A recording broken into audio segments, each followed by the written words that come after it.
bonsoir à tous. Très heureux de vous retrouver sur le plateau de votre magazine d'actualité à la source. Au sommaire de cette édition, un reportage sur le moment fort de l'Assemblée plénière des évêques à Lourdes, la journée de prière et de pénitence pour les victimes de pédophilie. Elle a eu lieu hier. Nous entendrons le docteur Nabil Antaki, mariste bleu et médecin à Alep en Syrie. Il nous dira l'espoir, mais aussi les craintes suscitées par l'offensive militaire qui a débuté dimanche pour libérer la ville de Raqqa des djihadistes. La communauté Saint-Martin a 40 ans. Pour fêter l'événement, un jubilé a eu lieu ce week-end à la basilique du Sacré-Cœur de Montmartre à Paris avec une démarche jubilaire, mais aussi un spectacle reportage dans cette édition. L'actualité au Moyen-Orient est dominée par les guerres en Syrie et en Irak, mais la ville de Jérusalem est toujours déchirée et éprouvée par la haine des hommes. Pour en parler, nous recevons sa béatitude Monseigneur Fouad Toual, patriarche émérite de Jérusalem, dans son livre tout juste sorti aux éditions Bayard, avec pour titre « Pour l'amour de Jérusalem », Monseigneur Fouad Toual lance un appel pour la paix, avec une ville plurielle et un modèle de coexistence pour le monde. Il nous faut sortir du trop long silence coupable de l'Église et de la société et entendre les souffrances des victimes. Ce sont les mots de l'homélie vigoureuse prononcée hier à Lourdes par Monseigneur Luc Crépy, évêque du Puy-en-Velay et président de la commission de lutte permanente contre la pédophilie. En réponse à l'appel du pape François, les évêques de France ont choisi de vivre ensemble une journée de prière et de pénitence pour les victimes de pédophilie, alors qu'ils sont réunis pour leur assemblée plénière. Des paroisses un peu partout en France se sont unies à cette démarche. Retour à Lourdes avec notre journaliste Marine Le Boulanger sur ce temps spirituel marqué par la messe, la prière personnelle et les vêpres. La démarche est spirituelle, prière pour les victimes, demande de pardon à Dieu pour les fautes commises par les membres de l'Église. Jésus, toi qui t'es révélé à nous comme la vérité qui libère, nous te demandons pardon pour notre manque de courage, pour affronter le fléau des abus sexuels dans l'Église. Lors de la messe en milieu de journée, Monseigneur Crépy dénonce la complicité des évêques par leur silence. Son homélie est un appel vigoureux. Il nous faut sortir du trop long silence coupable de l'Église et de la société et entendre les souffrances des victimes. Les actes pédophiles, ces crimes si graves, brisent l'innocence et l'intégrité d'enfants et de jeunes. Oui, il nous faut oser prendre tous les moyens pour que la maison Église devienne un lieu sûr. Pas de déjeuner donc pour les évêques invités à jeûner.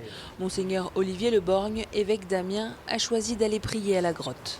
La prière, c'est un lieu où on dépose le monde, mais c'est aussi un lieu où le Christ nous rend à nous-mêmes pour que nous devenions ce qu'il veut que nous soyons. Et donc moi, je n'imaginais pas de vivre le jeûne en allant faire autre chose qu'aller me poser devant le Seigneur avec la Vierge pour prier et pour intercéder. L'Office des Vêpres a conclu cette journée. Dans une longue prière universelle, les évêques ont à nouveau prié pour les victimes, également pour les coupables, mais aussi les familles et les responsables d'Église. Depuis le printemps dernier, plusieurs mesures ont été prises par l'épiscopat français pour lutter contre la pédophilie. 40 cellules d'accueil et d'écoute ont été mises en place dans les diocèses avec un accompagnement juridique, médical et psychologique. Un site internet et une adresse mail permettent aux victimes de rentrer en contact avec les évêques. Les informations s'affichent en bas de vos écrans.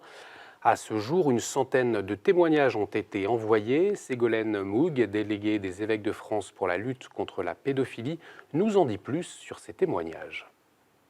La très grande majorité des témoignages recueillis sont des témoignages de faits anciens, voire très anciens.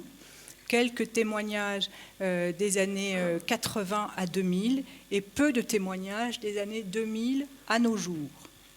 Dans la très grande majorité des cas, les témoignages qui sont arrivés sur cette boîte mail sont des faits qui ont déjà été judiciarisés, déjà été dénoncés par ailleurs. Dans très peu de cas, il s'agissait d'une première annonce de faits, de révélations, d'une première dénonciation. J'ajoute que d'autres questions importantes ont été abordées par les évêques depuis 4 jours. Aujourd'hui, ils ont échangé sur l'importance du dialogue avec l'islam en présence du cardinal Jean-Louis Torrent, c'est le président du Conseil pontifical pour le dialogue interreligieux. Samedi, les évêques ont abordé la nécessité d'initiatives missionnaires en milieu ouvrier et rural. Et la politique était aussi au cœur des discussions de cette assemblée plénière qui s'achève demain. Le pape François demande de réaliser un acte de clémence envers les prisonniers. Une parole du Saint-Père lors de l'Angélus dimanche à l'issue du jubilé des détenus. Il a eu lieu ce week-end au Vatican. En cette année sainte de la miséricorde, 4000 pèlerins, dont 1000 personnes incarcérées, ont vécu cet événement inédit. Point culminant, la messe célébrée dimanche matin par le Saint-Père en la basilique Saint-Pierre. Dans son homélie, le Saint-Père a insisté sur l'espérance. Soyons certains de la compassion de Dieu malgré le mal que nous avons accompli, a-t-il dit aux détenus. Dimanche, en Syrie, la force arabo-kurde soutenue par les États-Unis ont commencé à libérer Raqqa. La ville est la capitale autoproclamée du groupe État islamique. L'opération militaire engagée complète celle qui se déroule en Irak à Mossoul, notamment pour accroître la pression sur les djihadistes. Le père Antaki, mariste bleu, est médecin à l'hôpital Saint-Louis à Alep depuis 4 ans. Chaque jour, il soigne des dizaines de blessés. Nous l'avons joint hier après l'annonce de l'offensive sur Raqqa. Avec celle de Mossoul, elle suscite des espoirs, mais aussi des craintes. L'offensive à Raqqa, d'après les médias, a commencé hier. On n'a pas de nouvelles vraiment directes de Raqqa, donc on ne sait pas qu'est-ce qui se passe là-bas. Maintenant, les gens, bien sûr, sont tous contents de voir Raqqa libérée si jamais elle est libérée, parce que c'était la capitale de Daesh, et puis il n'y a personne, chrétien ou musulman à Alep, qui voudrait avoir Daesh chez soi. Donc on est tous contents que Daesh puisse être combattu. Maintenant, la bataille de Mossoul nous fait peur, parce qu'on a peur que les combattants de Daesh quittent Mossoul pour venir se réfugier en Syrie, du côté de l'est de la Syrie, Raqqa et Deir ez-Zor. Donc voilà, c'est notre inquiétude que les combattants de Daesh reviennent en Syrie. Là, depuis hier, la situation est relativement calme par rapport aux 2 semaines précédentes où il y a eu des combats très féroces entre les rebelles qui sont venus de l'ouest d'Alep, de la campagne, et qui ont attaqué les quartiers ouest d'Alep. Les évêques de Côte d'Ivoire regrettent de ne pas avoir été consultés par les autorités avant le référendum du 30 octobre. Les Ivoiriens se sont prononcés pour un nouveau projet de constitution. Le texte prévoit la création d'un poste de vice-président, d'un Sénat et d'une chambre des rois et chefs traditionnels. Il clarifie aussi les conditions d'éligibilité du président. Avec cette constitution, le pouvoir veut tourner la page de 10 ans de crise politico-militaire. Le père Emmanuel, secrétaire général des évêques de Côte d'Ivoire, note de bons éléments dans le texte. Il regrette cependant un manque de transparence dans la préparation de la Constitution. Au départ, l'Église a déploré un peu le mode, la forme de la consultation, parce que l'Église a trouvé que la forme de la consultation n'avait pas été tout à fait transparente en ce sens que on a été consulté après coup, c'est-à-dire qu'on aurait préféré, l'Église aurait préféré avoir une sorte d'instrument de travail pour pouvoir se prononcer, puisque le comité des experts avait requis le conseil de la conférence épiscopale, mais qui ne disposait pas d'un document de travail pour pouvoir mieux apprécier l'avant-projet de constitution. À ce titre-là, l'Église, la conférence en tant que telle, ne s'est pas vraiment prononcée sur l'avant-projet de constitution. Une autre élection, celle pour élire le futur président des États-Unis, Donald Trump ou Hillary Clinton. Le résultat sera scruté par le monde entier. À l'heure où nous tournons cette émission, les Américains se déplacent dans les bureaux de vote et nous ne connaissons pas le nom du nouveau président des États-Unis. Bien entendu, nous y reviendrons dans notre édition de jeudi. Une première en Europe proposée par les Dominicains, le Hackathon solidaire de Paris, un événement pour créer des outils technologiques au service de la communauté chrétienne et des plus pauvres. Déjà 2 éditions ont eu lieu aux États-Unis, un concept exporté en France cette année. Ce week-end, une quarantaine de passionnés avaient 27 heures pour imaginer un projet et convaincre un jury de professionnels. Et le gagnant est, réponse tout de suite avec nos journalistes Gabriel Massé et Rémi Pem. Celui qu'on a choisi comme le projet gagnant, c'est Praying Heroes. Ils ont entre 24 et 32 ans. Ces 5 jeunes chrétiens viennent de remporter les 5 000 € pour lancer une application mobile de prière. Le concept, ils nous l'expliquent. L'idée, c'est une app très simple. Une fois qu'on est connecté, une fois qu'on a défini nos préférences, ceux avec les supports finalement avec lesquels on est les plus à l'aise pour prier, chaque jour, on a un rappel qui apparaît à l'heure que l'on a paramétré. On clique dessus, l'application s'ouvre. Et donc l'idée, c'est d'avoir une application, un accompagnement quotidien, personnalisé, pour nous aider dans notre prière au quotidien. Un guide de prière qui vibre dans votre poche, une idée toute simple mais qui a réussi à convaincre le jury face à des concurrents proposant de nombreux concepts tout aussi innovants. Ce qui nous a plu dans Praying Heroes, c'est à la fois la faisabilité, c'est-à-dire c'était un projet concret, la simplicité, c'était aussi le fait qu'il y avait une équipe extrêmement dynamique et qui nous a semblé très soudée. Et c'est le fait que ce projet-là était à un moment de son développement où ils avaient besoin de nous. D'autres projets étaient déjà très avancés, d'autres projets étaient seulement à l'état d'idée, donc il y avait encore du travail. Eux, ils sont prêts à quitter le nid, ils sont prêts à se lancer. Ils ont juste besoin de ce petit coup de pouce qui va les aider. Et c'est là qu'on est présent. Un défi qui a duré 27 heures au cours desquelles 40 participants répartis dans une dizaine d'équipes se sont affrontés dans un esprit d'émulation collective et de partage d'expériences. Face au succès de cette première édition en Europe, un prochain hackathon solidaire pourrait voir le jour dans les mois à venir. La communauté Saint-Martin fête ses 40 ans. Elle fut fondée en 1976 par l'abbé Jean-François Guérin dans le siège du Concile Vatican II.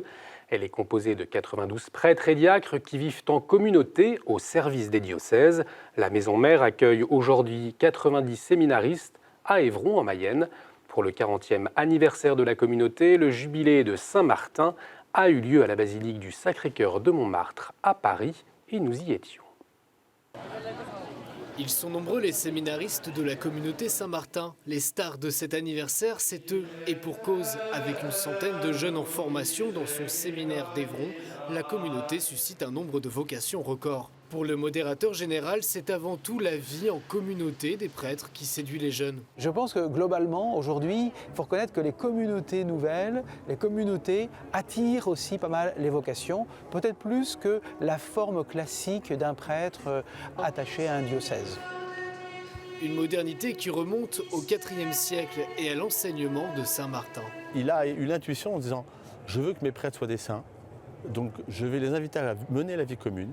Et la vie commune apparaît comme le premier moyen de sainteté, avec ses joies et ses peines. Latin, chant grégorien, la communauté Saint-Martin, c'est aussi ça, l'amour de la liturgie. C'est aussi une manière d'être fils de l'Église. Voilà, on reçoit toute cette tradition, cette liturgie de l'Église pour la transmettre ensuite aux fidèles.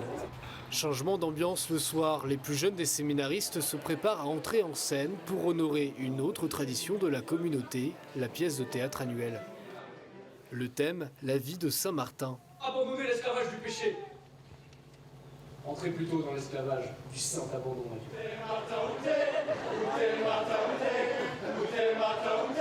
Un des leitmotifs de la communauté, c'est prendre Dieu au sérieux sans se prendre au sérieux. Et je trouve qu'on le voit complètement dans ce spectacle-là. Et c'est à chaque fois qu'on y va, c'est vraiment ce qu'on ressent, quoi. Allier humour et profondeur, c'est un peu à l'image de cette communauté qui se veut aussi synthèse entre tradition et modernité. Dans les prochains jours, la programmation de KTO sera largement consacrée aux 1700 ans de la naissance de Saint-Martin. Demain soir à 20h45, un documentaire sur la communauté Saint-Martin. Et puis le 18 novembre, une émission spéciale hors les murs depuis Tours, ville dont il fut évêque.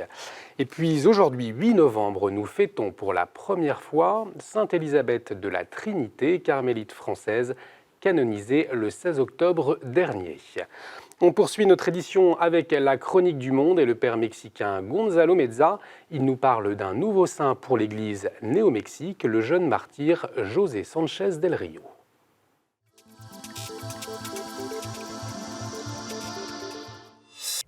Bonjour, je suis le père Gonzalo Meza. Le pape François a présidé dimanche 16 octobre la cérémonie de canonisation de 7 bienheureux. Parmi les nouveaux saints, il y a eu un Mexicain, José Sánchez del Río, connu comme Joselito. Joselito est né à Saguayo, Michoacán, en mars 1913.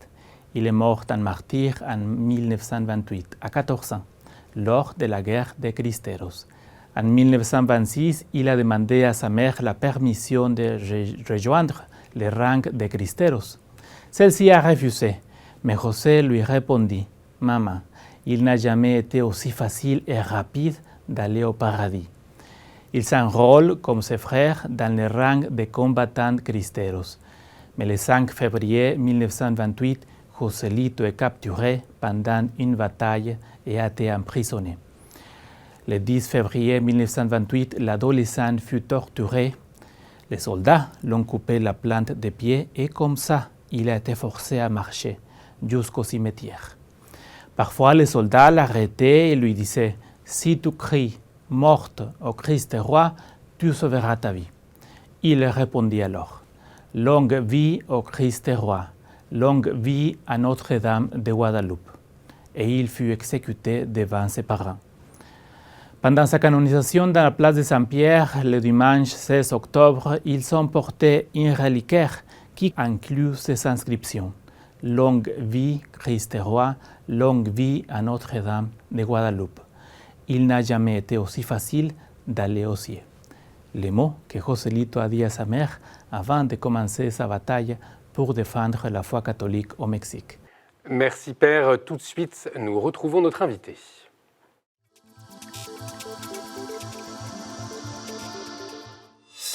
Ce soir, nous recevons le patriarche émérite de Jérusalem, Monseigneur Fouad Toual. Béatitude, bonsoir. Bonsoir. Merci beaucoup d'avoir accepté notre invitation. Nous savons que vous avez un agenda très chargé. Vous êtes de passage à Paris pour 4 jours. Alors pour le rappeler aux téléspectateurs, vous avez succédé à Monseigneur Sabat le 21 juin 2008 comme patriarche de Jérusalem, mandat que vous avez exercé jusqu'en juin 2016. Et aujourd'hui, vous lancez un appel pour que Jérusalem devienne une ville de paix en publiant Pour l'amour de Jérusalem aux éditions Bayard.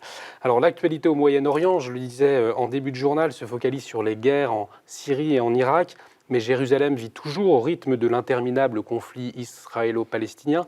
Alors quel est votre état des lieux et quelles sont les grandes questions que l'on peut se poser aujourd'hui?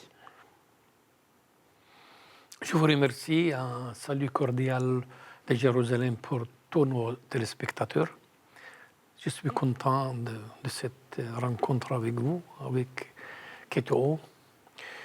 Et en commencement, nous avons de la peine au patriarcat latin de Jérusalem parce que la question de Jérusalem est passée du second plan, alors qu'avant c'était l'attention du monde entier.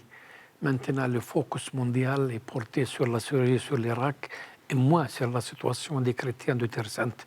Justement, quelle est-elle cette situation justement aujourd'hui? C'est toujours la même. Les 4 points dont nous avons besoin pour avoir la paix à Jérusalem, c'est finir l'occupation, trouver solution pour la question de Jérusalem, les frontières d'Israël, le retour des réfugiés. Et tant ces 4 questions n'ont pas une solution, on continue dans la même situation.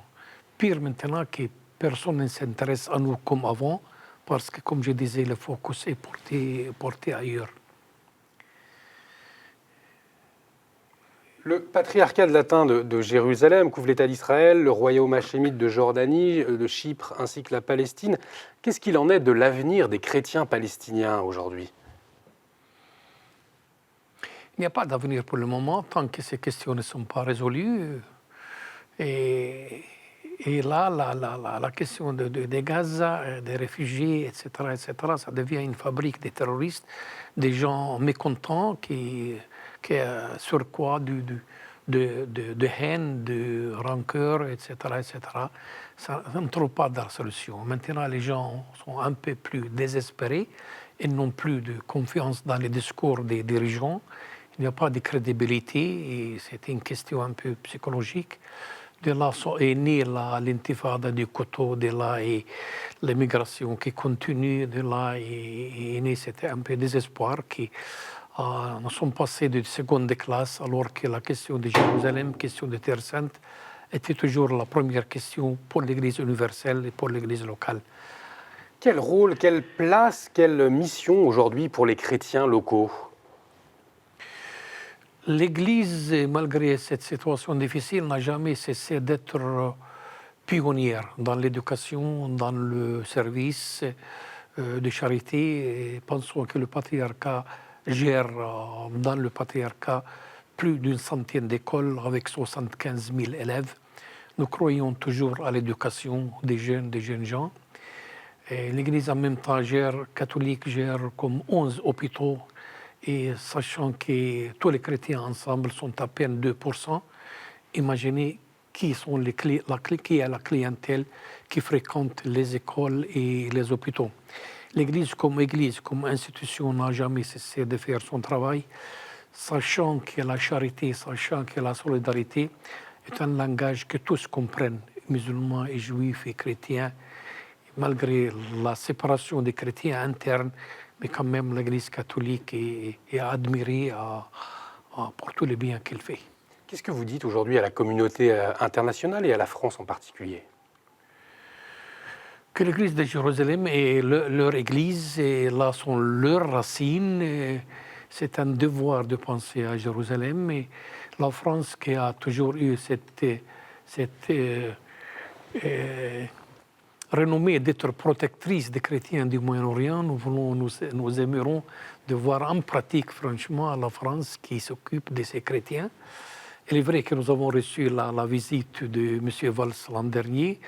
Elle était prête à aider, etc. Mais les discours sont une chose, l'idée une chose, et la vie quotidienne des chrétiens du Terre Sainte est une autre chose. Je vais revenir avec vous sur une actualité que nous avons traitée dans notre journal. Il s'agit d'une décision de l'UNESCO qui a fait polémique. En tout cas, en France, on l'a entendu. Le 13 octobre, elle a voté une résolution qui niait le caractère juif de Jérusalem. Le 28 octobre, c'est l'utilisation exclusive de la langue arabe pour désigner les lieux saints de la vieille ville sur Jérusalem-Est, qui a été adoptée par l'UNESCO. Quel est votre regard sur toutes ces décisions ?